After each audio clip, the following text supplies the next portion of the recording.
Yan, mga bossing. So, ito yung pa-repair mga boss.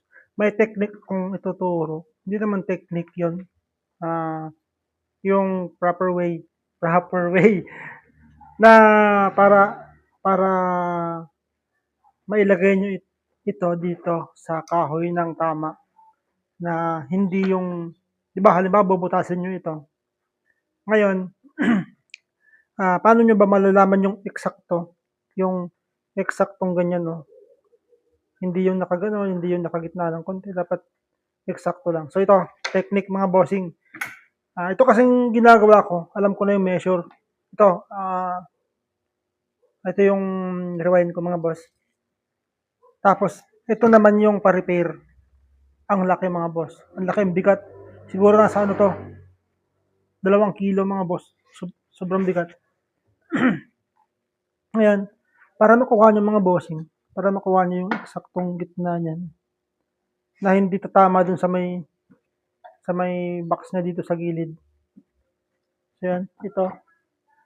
Gamitan nyo mga boss ng caliper. Caliper siya.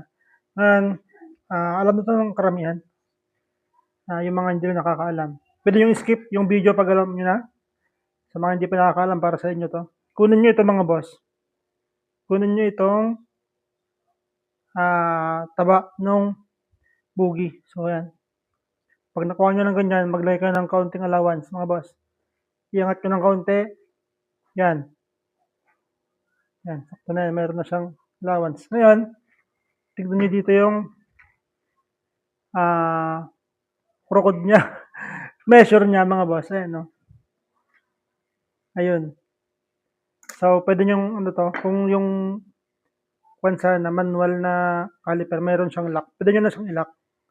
Ngayon, itapat nyo dito mga boss. So, yan, no? Naguhitan ko na mga bossing ngayon.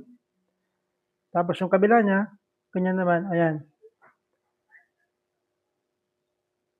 Ngayon, yung next na gagawin nyo dito mga boss, pag wala kayong caliper, siguro ruler, ganyan, tansyahin nyo. Basta makuha nyo to.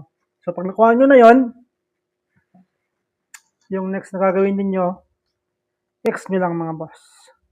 I-X nyo lang dyan. Halimbawa yan. Kunin nyo dito sa part na to. Saka yung corner doon. Yan. Pag nakuha na, guhitan nyo dito.